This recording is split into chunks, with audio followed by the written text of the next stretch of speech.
tey Walf Quotidien doon célébrer 10 millième numéro muy équivalent au 30 ans de métier, 30 ans du quotidien Walf. Bon, je pense que c'est 30 ans. 41 ans pour être plus précis. Donc c'est plus de 30 ans. 41 ans. 41. C'est 13 février 1984. Ouais, c'est la ko Feu Sidi Lamine Niass lancé mooy premier numéro bi. ak ay difficultés yu bari quand même comme ni ko Tidiane Kassew rappelé ci chronique bi nga xamante ni def na ko mu nettali coulisses yi nga xamante ni ci la Sidi rampé pour créer le premier numéro du quotidien Walf bi nga xamante ni tey jii à l'époque il n'avait pas beaucoup de moyens mais la passion était là, la détermination était là et elles étaient sans limite moo tax tey jii ba 7 ans après sa disparition Walf Quotidien continuer nekk journal boobu nga xamante ni ligne éditoriale bu libre boo xamante ni voix des sans voix comme ni ñu koy waxatee lépp nag tey jii bu Walf doonee groupe bu mag am télévision am rajo am site internet et cetera foog nit ñi xam ni fi mu commencé mooy le 13 février 1984 ci benn quotidien d'information pour rappeler le contexte mooy année yooyu amul woon presque beneen quotidien bu dul quotidien national fi nekkoon le Soleil à part quelques quotidiens yoo xamante ni ay mouvement politique comme communistes yi ñoo ko doon entretenir te doonul woon ay quotidiens yu récurrent maanaam parution bi doonul woon parution bu récurrente ci la Sidi Lamine nag fël daal di teg quotidien boobu après Sud def naa moo ko ci fekk si ñoom ñaar ñoo nekk ñoo xamante ni je pense que xeexal nañ ou kàtt nañ lañ démocratie sénégalaise jàpp nañ ci lu bari pour démocratie sénégalaise jëm kanam tey jii bu démocratie sénégalaise eggee tey fi mu wegg bañ naan c'est une vitrine en Afrique et dans le monde je pense que Walf Quotidien participé na ci bu baax ak Sud Quotidien te boo gisee conditions yi nga xamante ni tey jii moom la créé woon Walf Quotidien da ngay xam ni jàmbaar dëgg moo mënoon a taxaw ni mën na taxawal journal boobu ci contexte politique boobu nga xamante ni à l'époque multipartisme médiatique amul woon pluralisme médiatique en tout cas ñu ko waxee amul woon kii rek moo fi nekkoon Soleil rek moo fi nekkoon ak média d'état yi ñooñu la état bi doon soutenir boo xoolee impression bi ni mu chéré woon ak tracasserie yi nga xamante ni da ci doon dugg yëpp pour fay li nga xamante ni tey jii mooy impression bi yaa ngi dégg Tidiane mu ni am na benn jour boo xamante ni daf ko fekk ci bureau mu jaaxle toog ci fauteuil bi après mu ànd ak moom dem fële Pàq Lambaay bu Pikine pour gis foofu benn oncle am boo xamante ni moo ko doon jàppale pour mu mottali li mu war a fayee salaire yi nga xamante ni tey jii ñoo kon nga xam ni yoon bi neexul woon metti woon na te ba léegi tamit yaa ngi gis ni kër gi mi ngi jànkonteeg ay jafe-jafe régime bi passé bi ñuy xeex bi ñu ci xeex taxawaay bi ñuy voilà largement ci entretien bi nga gis ni difficultés yi ñu ngi fi ba léegi mais quand même loolu daf je pense que ci ADN Walf la bokk toujours dañuy jeng mais duñu daanu Walf toujours restera la voix des sans voix. D'accord. Alors gis nañu aussi vendredi li nga xam ne mooy samedi plutôt élection président fédération sénégalaise de football est-ce que mën nañu wax ni les dés étaient déjà joués parce que déjà comme ñi nga xam ne ñi mooy les clubs amateurs je suis pas spécialiste en football mais nañ le plus souvent ñoom ñoo ëpp nombre de voix parce que ñoo ëpp club donc comme mën nañu wax ni Abdoulaye Fall il avait déjà remporté la victoire. waaw soo ko populaire bi kenn ki lañ soo ko xoolee ci configuration élection bi ni mu tëddee mën nga wax ni les dés étaient déjà pipés surtout la veille ou l'avant-veille bi nga xamante ni voté nañu élection présidence su ligue de football amateur bi nga xamante ni tamit les différents camps ñoo ko doon disputé ku nekk da ngaa amoon sa candidat te candidat wu Abdoulaye Fall bi moom moo mujjee gagné muy Koso nga xamante ni moo mujjee gagné ligue football amateur bi collège élection présidence fédération sénégalaise de football collège électoral c'est pas une élection démocratique. Collège électoral bi 455 votants ñoo ci nekk pour 517 voix léegi ëpp ci votants yooyu nag daanaka ci club amateur yi lañ nekk. Ils sont au nombre de 399 daanaka ñooñu bu ñu rangé woo sa côté rek yow mën ngaa wax ni gagné nga élection bi parce que nu mu tuddati il faut 2/3 des suffrages valablement exprimés. te 2/3 yi bu collège électoral bi yëpp voté day toll ci 345 voix te comme club amateur yi sont au nombre de 399 képp ku ñu voteel yow yaay gagné te comme moom bi mu gagné.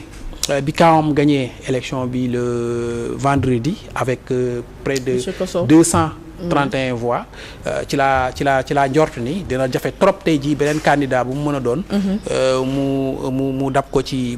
élection présidentielle. mais li ñu ci retenir mooy fenn rek ñu Augustin Senghor nga xam ne plus de presque. mën nañu wax plus de 2 décennies mi ngi nekkoon 16 ans sax. 16 ans mi ngi woon à la tête. je pense que amul benn président bu yàggee noonu ci kaw ci boppu fédération sénégalaise de football. am na bilan quand même parce que ci nguuram wala ci reñam le Sénégal jëlee remporté tous les trophées continentaux yu jëm ci suñu équipe nationaux yi moo xam équipe nationale yi moo xam U17 moo xam U20 moo xam CHAN ak beach soccer ak nu mu tuddati Coupe d'Afrique CAN des Nations mooy senior bi 2022 defe naa ci la ñu remporté trophée yooyu yëpp donc loolu bilan la boo xamante ni bu élogieux la mais après dafay des ay points yu bëri yoo xamante ni tey jii Sénégal progressé bu ci ba léegi te muy au niveau du football local suñu club yi développé wuñu il peine toujours à s'imposer sur le continent notamment ci Coupe CAF yi ak Ligue des champions africaine yi tout simplement parce que nos clubs n'ont pas encore les moyens te moyens yooyu je pense que ñi ci gën a mën a liggéey mooy fédération bi ni ñuy demee ba ñongal surtout la formation à la base des clubs parce que ñi ngi wax club ligue amateur yi mais ñoom góorgóorluwuñu dara ci formation tey jii bu Sénégal jëlee Coupe d'Afrique ci catégorie yi ma lim léegi c'est parce qu'il y a des centres de formation comme Génération Foot comme Jambar ak yeneen centres de formation yi nga xamante ni tey jii ñooñu may ñu am ay stars yoo xamante ni tey jii mën nañ concourir ak les chances aux jeunes waaw donc loolu foofu moom bilan bi des na fa te équipe bi nga xamante ni tamit mooy équipe bu bees bi je pense que ñu ngi leen di xaar lu bëri ci joxante loxo parce que léegi élection bi jàll na ñoom yëpp daal di boole seen loxo muy Madi Touré Augustin Senghor ak le président Abdoulaye Fall mi nga xam ne ñu ngi koy féliciter bu baax a baax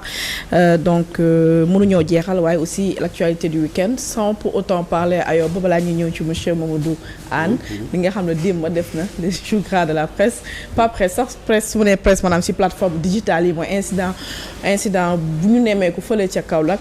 heureusement sax lépp jeexee na ci jàmm ak salaam ginnaaw kilifa gi di sëñ Maay Ñas moo leen woo ñoom ñaar ñëpp daal di def les bonnes auspices mu nekk loo xam ne tàmm nañ ko suñu kilifa diine yi macha allah mais au-delà réconciliation bi ak tollé bi la lañ ci mën a gën a retenir comme leçon Ayoba ci incident boobu. liñ ci gën a retenir comme leçon mooy suñu administration taxawaay bi mu war a am digganteem ak ñi nga xamante ni ñooñu lay administrer mooy respect bi war diggante ñi nga xamante ni ñooy doxal service public bi te préfet yi bokk ci nu mu tuddati sous préfet yi ak gouverneurs yi et cetera force de défense et de sécurité yi respect bi ñu am waram ci diggante ak les citoyens sénégalais lambda ba mu war leen yóbbu ci ñu war a bañ a utiliser yenn termes yi nga xamante ni toujours ñu ngi koy utiliser ci place publique te c'est humiliant c'est dégradant comme ni ko préfet bi defee démb ci kanamu monsieur le maire de Kaolack monsieur Serigne Mboup le terme dégagé surtout loolu je pense que gars yi débat nañ ci débat waat on a l'habitude d'entendre ça continue toujours dégager circuler et cetera et je pense que yëf yi mën na parce que nu mu tuddati c'est des comportements qu'on a un peu hérité du colon de la colonisation et que loolu je pense que war nañ ci xalaataat bu baax parce que service public la ñu wax ils sont là pour servir les Sénégalais et non pour les regarder de haut. D'accord donc di saluer bu baax a baax grandeur ñaari kilifa yooyu di Serigne Mboup di maire de la ville de Kaolack aussi monsieur Pape Latir Ndiaye nga xamante ne reconnaître na erreur am jéggalu donc waaye tamit di rafetlu bu baax ak di ñaanal kii nga xam ne mooy sëñ Maay Ñas tànk jàmm yi mu ci dox ñëpp rafetlu nañ ci ñëpp kontaan ci ma bàyyi monsieur Mamadou Anne nga yàq sànni ci du kàddu. Oui dafa war a am benn collaboration bu nécessaire entre ñaari entités yooyu le sous-préfet c'est le représentant de l'État au niveau des collectivités territoriales le maire c'est le représentant c'est le premier magistrat de la ville de la ville. Toutes les politiques publiques yi nga xam ne dañ ko war a territorialiser moom moo ko war a def moo tax it Serigne boobu wax na ko. nee na da nga ma fekk sama benn compétence bi nga xam ni ma war ko doxal nga ñëw di mën a dégager. donc loolu c'est des aspects yoo xam ne dañ koy ñaawlu. d'autant plus qu'ils sont condamnés à travailler ensemble. bien sûr surtout pour le service public. espérons que du fi amati rek situation yoo xam ne nit ñi nag war nañ ci jàngat. l'autorité le commandement territorial war na am benn taxawaay ak benn bët sax bu mu gisee les autorités déconcentrées mooy les autorités des collectivités territoriales mooy les maires et autres. D'accord alors monsieur Anne gis nañ ci plan de redressement bi li nga xam ne mooy l'économie numérique mettre nañ ci l'accent donc cette fois-ci